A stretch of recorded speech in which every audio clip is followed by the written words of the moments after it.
Good afternoon, ladies and gentlemen. My name is Iliana Magra. I'm a journalist with Kathimerini, and we would like to thank you all for being here today. Before we start our discussion, I would just like to tell you, most of you must know that there is a general strike in Greece today, which meant that, unfortunately, Andreas Rödder, who's one of our speakers, and he's the chair for modern and contemporary history in the Johannes Gutenberg University, and Rosa Kristina Spohr, who's a professor of international history at LSE, could not make it to be here in person, but we will have them on Zoom. And thankfully, we have Sotiris Rizas with us today, who's the director of research at the Academy of Athens. So thank you all for joining us, even though from a screen, for the two of you. Hello and good evening. Hi. And I'd like to start straight away by asking all three of you, is the time that we're living currently in Greece, is it unprecedented? Are the challenges that Europe is facing unprecedented? And what historical period should we look to in order to make sure that we don't make the same mistakes? And Mr. Rizas, since we have you here in person, I'll start with you. Thank you, Ms. Magra. I think there are precedents. Those times are not unprecedented. Europe confronted the grave dilemmas in the interwar period. Confronted grave dilemmas in the interwar period and in the aftermath of World War II. History is not a toolkit, however, I think interwar offers more fruitful comparisons. There was a security void due to America's withdrawal from the League of Nations. Britain and France were not comparable in terms of power, in economic terms with America. And moreover, the economic crisis that came to Europe in 1931 after the crash in the New York stock market in 1929 was not managed properly. There were problems of inequality. Social and economic dislocations were exacerbated by anti-inflationist policies. All these dimensions, security and economic, reminding us of challenges of today. So I think, yes, we should bear in mind that if we don't address properly those problems, probably revisionism, a crisis of democracy are in the offing. What do you think, Professor Spohr? Is this the 1930s all over again? Well, thank you very much for having us online. And let me say, well, I think there's two ways of looking at it. On the one hand, of course, some things are unprecedented. We are in a time of climate change. We are in a time of AI, all these things that we are aware of on a sort of global scale. We have domestic challenges, perhaps akin to what we witnessed in the interwar period. But for example, hyperinflation and recession was perhaps not in the same way self-inflicted as what we are seeing with the unfolding global tariff war at this very moment in time on a day-to-day basis, where in fact one of the global world ordering powers is the one that has started with this activity. But if we think of analogies and if we think of importance of, how we situate ourselves against history, I would sort of think very much about this post-1945 event, because now we have the rupture of the European-American, the transatlantic relationship, the broken trust, the sense of non-reliability by the United States government of Donald Trump, the loss of kinship up to a point. And so then with that goes also the international, I want to call it international legal order that was created in the aftermath of World War II, when the idea was never again this kind of war, never again two wars breaking out in Europe as they had done, which had turned into world wars. And so that is something that I think is very important to remember. The making of these institutions, being present in the moment, as Dean Acheson said, because making those institutions has made the present time, and in terms of the disintegration and rupture and perhaps willful destruction by some, something different than what we had in the interwar period.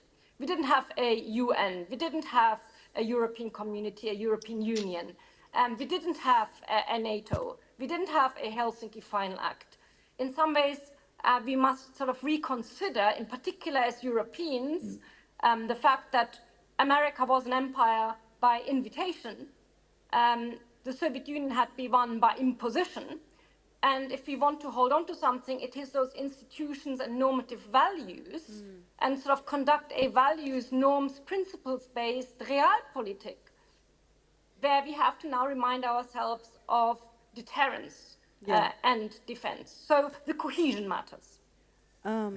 Thank you. Professor Rödder, Professor Spohr just mentioned the United Nations and the European Union, and over the better part of the past century, the concept of European integration and the EU itself has formed largely the European identity.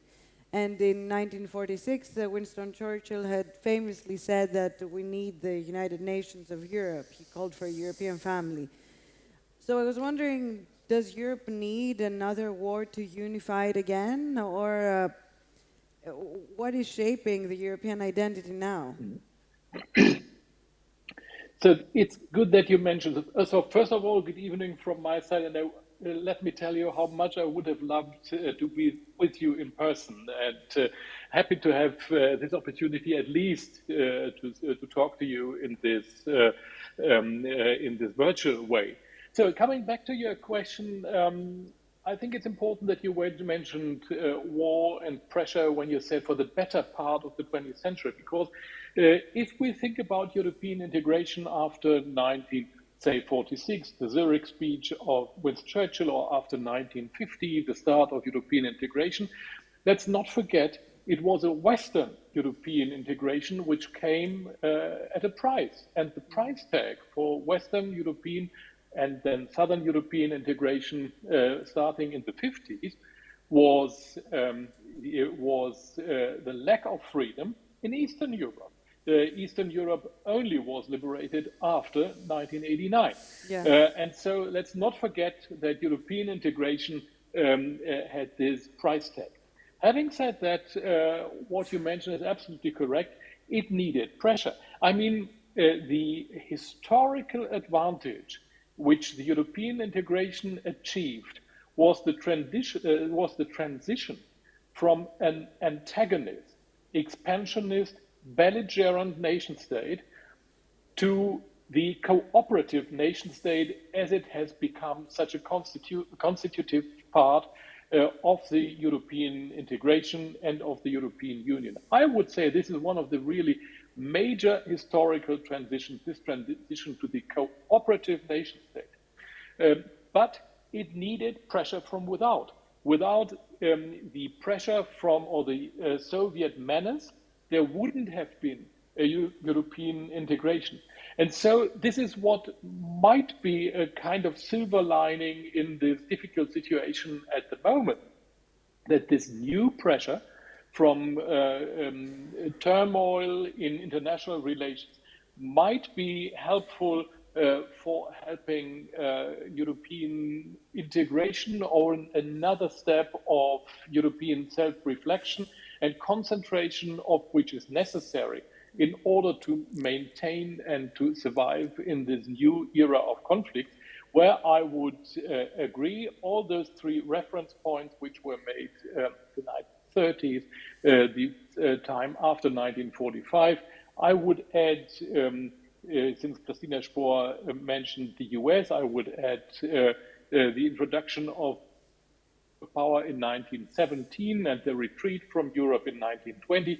I mean, what I'm saying is we are playing in the Champions League of historical conflicts, and the silver lining might be that pressure is needed to go ahead and to achieve some progress. The Champions League of historical conflicts. Mr. Rizas, what do you think? What is currently shaping European identity, and how does the war play into that? I think European integration was based on the ideal of democracy and on respect of human rights. There was also a realpolitik consideration to reconcile France and Germany within a wider Europe. And of course, there was a need to accelerate growth through a common market. In this sense, European integration was a success. However, in terms of security, the Europeans over-relied on the United States. And I think the rationale was that to build a defense component of the European Union would cost very much in economic terms, and moreover, would take time. Yeah. Whereas the American umbrella was there. We could say that very recently, with the eruption of the war in Ukraine in 2022, this view, this conception was vindicated. However, the new element, the breakthrough, or better, the discontinuity, is presented by the Trump administration, the second Trump administration, which at best raises question about the validity of American security guarantee. Therefore, European Union needs a security and defense policy if we take into account the fact that it is an aggregate of 450 million people. It's a very rich community of nations. There are geopolitical interests in East Central Europe, in the Black Sea, in the Middle East, in North Africa, not least in Asia Pacific. So they need a defense, a security and defense identity. I think, yes. It has brought European states closer together. Yes, the war could be the catalyst, but it remains to be seen where the Europeans are able to respond vigorously and urgently. Ms. Spohr, talk to us a bit about the concept of power. I mean, how do the US, Russia, and China play into that? And if we're going back to a time of hegemonies, where does that leave Europe? If I may just say a quick point about that issue about Europe, and then I take it to power. Because my starting point would also be that, of course, if you link EU and NATO, those two organizations and that brought Germany back into the fold. It was about keeping America in the NATO case, Germany down and Russia out. And European community also had this aspect, peace and the rehabilitation of Germany, the regaining of credibility in the international context. And for Germany, it was a way also as a semi-sovereign divided state, and I mean West Germany now, of course, to sort of be able to use economic power, and now we come to power, and be able to convert it into political power. And over time, we also saw more reassurance and self-assurance also on the military front, if we think, for example, in the context of the NATO dual-track decision of the 1970s. But then again, if we think about 1989 and that moving into the post-war world, then we see that reunification, that making of Europe, of bringing East and West together. And one of the key tenets there was democracy, freedom, the important freedoms of course, speech and travel and free elections, pluralism. But also, of course, the freedom to choose an alliance. Yeah. Both the freedom to choose and wanting to join NATO and EU membership, and then also wanting NATO membership. And this is what has made the persistence of these very closely linked alliances. And that, in some ways, has been the strength of Europe as a continent, because if you now move on and you think about Russia's aggression in Ukraine, it brought back war of conquest to the European continent, how we had not seen it since the Second World War. And that also meant that the neutral countries Sweden and Finland, which had both joined the EU in 1995, now applied for NATO. And so now you see that actually that European identity is also European identity, the Nordic identity added to the NATO, not just having these different regions also play a role in Europe at large. And the common denominator is how we deal with Russia, because Russia is a Eurasian empire. And Russia is not just conducting this war of conquest, of a territorial land grab, for which the alliances in some ways, act as a unit and try to deter and have to strengthen that resilience, but also because there is a political war ongoing with non-linear and hybrid warfare, which is trying to affect the cohesion of Europe and the cohesion of the transatlantic community.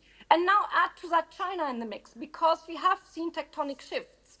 We have moved from the unipolar movement to a neo-imperialism of Russia and revanchism. But we also have China, which said it would abide its time, but it wants to be a world ordering power, and it wants, together with Russia, press for the recognition of a post-Western world. And that is where I think, Europe will want to try and keep those parts of America who remain interested, and I'm leaving Trump out now, him personally and certain people in the White House and his entourage, that has to hold together if we want to hold onto any kinds of institutions and norms that matter to us, those freedoms, that democracy, human rights, those kind of things. Thank you. Because we are being challenged by those who want a post-West world order. What do you think, Professor Rödder, about the role of powers? Is it what's happening between China, Russia, and the US, and where does that leave Europe? If hard power is what we have come back to, what's Europe's role in the world order? Yeah. Let me make 3 points, if I may. The first is that we realize that power as a category of international relations is absolutely persisting. This is something which Germans in particular, Europeans as well, have somewhat been underestimating, particularly after 1990, hoping for an era of peace, and Germany in particular regarding itself as a civil power, relying on soft power and denying hard power. So we have to realize that power is an absolutely relevant category of international politics. As regards the order, last fall I've published a book about the rise and fall of the post-Cold War international order, and my main argument was that we witness a new East-West conflict between the liberal order in the West, basing on the idea of the integrity of sovereign states, as Sotiris mentioned before, on the one hand, and hegemonic concepts of order on the other hand, as Kristina mentioned, particularly driven by Russia and by China, thinking in categories of hegemonic orders where the hegemonic power does not have to accept the integrity of other states, be it Ukraine, be it Taiwan. So the problem we are facing at the moment is that this new split, which in a way equals, as we mentioned before, the situation of 1946 and 47, but this now is in a way superseded by the question we have to ask now, whether the US are still the arsenal of democracy, whether the US are still the frontrunner of the liberal order and of the free West, or whether the US now are in a way encouraging such hegemonic concepts of order. In a way, I would say it's an open question, but this is what makes the present situation of a new East-West conflict So particular. And the third point I would like to make, leading us to Europe, I mean, this situation, this new conflict, constellation of conflict, finds Europe weak. As I said before, the historical achievement of the European integration is the transition to the cooperative nation state, which is an unprecedented historical achievement. But the price tag for it is that this Europe is no global player. I would say this is what Europe has to learn. And the big question for European self-maintenance is whether it will be able to learn that it has to act within the categories and with the instruments of hard power in order to overcome this weakness, which is characteristic for a Europe where you might not think that this continent dominated the whole world a bit more than a century ago. Thank you very much. And Mr. Rizas, what do you think? I remember Farid Zakaria coining a term, the advent of the post-American world in 2008. He meant that the US was not in absolute, but it was in relative decline. However, you could see that America retained a power of denial. This was manifest in the wars in Ukraine and in the Middle East. However, there is a question mark now that America seems to show to the world that it wishes to withdraw from Eurasia, from the European continent and Asia, and that sees everything in terms of trade, and probably there is a hint that America would like to see regional arrangements dominated by China, Russia, or the United States in the Western Hemisphere.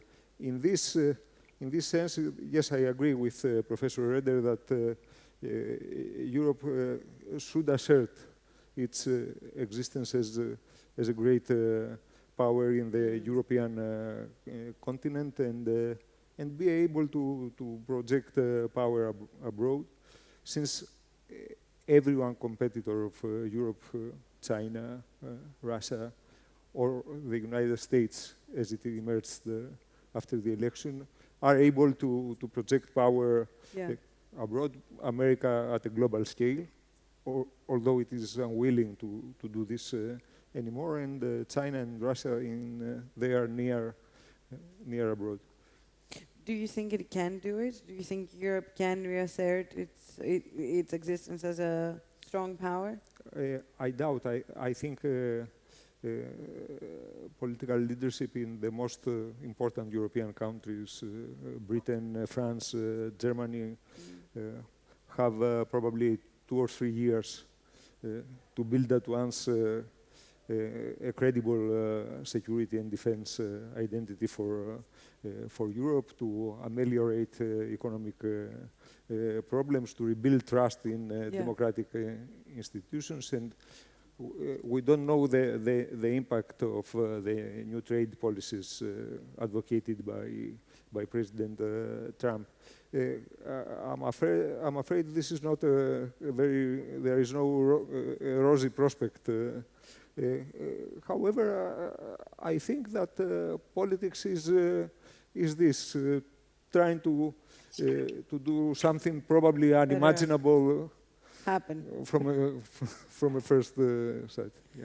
Here's hoping. And Ms. Spohr, how are you feeling in the duration of your career so far? Do you think you have ever been more worried? I think there's two things. I think on the one hand, I'm worried, but I'm also thinking that there's competition. Competition can be good and it can be bad. It can be good, for example, in technological context. It can be very bad in power politics. Then there's conflict, which is much worse, and we might fear wars. We might fear trade wars, or we might fear conventional wars, or high-tech wars, or all sorts of things at different levels. But then there's also always the possibility of cooperation and the dynamics in politics and looking at who is working together.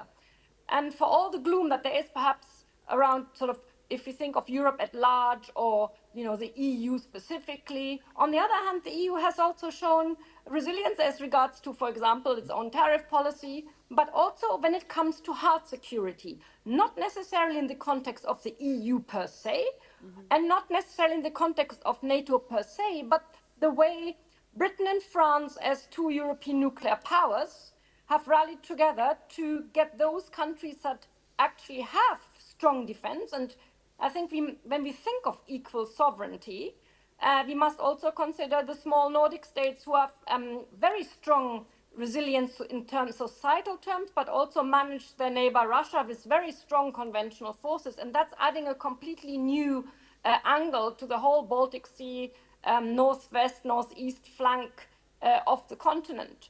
And I think so, I see there also hope that we see Britain, France, and now the new German government, they have just put forward their coalition agreement today, presented it. There's talk about, you know, Anglo-German friendship treaty, special friendship treaty. There's a lot of emphasis on security. So I think there's a bit of a feeling of spring also in there, that something new is coming and that Starmer, Macron, and Merz can perhaps, in a new wave, together with the Nordics, Baltics, Central and East Europeans, at least build up something to deter Russia, which I think for the survivability in Europe and for our stability and prosperity is very important, because we cannot rely on the United States. And how about you, Professor Rödder? Are you hopeful? First of all, I would like to say, as a historian, I tend to be a bit schizophrenic. You know, as a citizen, you are happy when things are calm and when they are peaceful. As a historian, you are happy when there is turmoil and you get work to do as a historian and stories which you can tell about this present, which is becoming a past. Well, the same is true for journalists. Of course, of course. So we are pretty much like-minded. And the second question, have I been ever worried that much? Let me get back to our very first question we discussed. I think we have to be careful when we apply historical analogies, because it's important in the way as Sotiris did it in his explanations. And at the same time, we need to have in mind that those analogies should not narrow our view of history, because we start to fixate on the question, how did this go on then and there, and what came out of it then, and we might lose out of sight what might be different in our time, because history does not repeat itself. But, and this is what I would say from a slightly different angle, but pretty similar to what Kristina said before. My very, very deep conviction as a historian and my deep experience as a historian is that history is in a radical way, that history is open. And so, since Sotiris mentioned rosy prospects, I mean, or gloomy prospects, I mean, if you looked at Germany in May 1945, what would you have given about the prospect of this completely destroyed country? What would you have thought to be the prospect of China when Mao Zedong died in 1976? What would you have given on the UK in the winter of discontent 1979, or in the early 80s? Everyone was talking about the second Cold War, a new nuclear war, or a nuclear war, or Eurosclerosis, whatever might be. People were fearing a third world war. And at the end of the decade, there was the fall of the wall and the end of the Cold War. So what I would say, history is radically open. There is no automatism about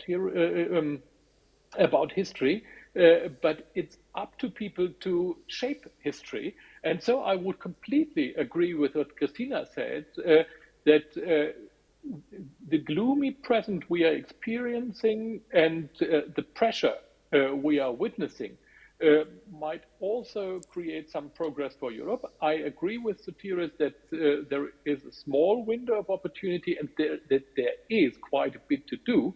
But as I said, history is not an automate, but history is creatable, and it's up to historical people to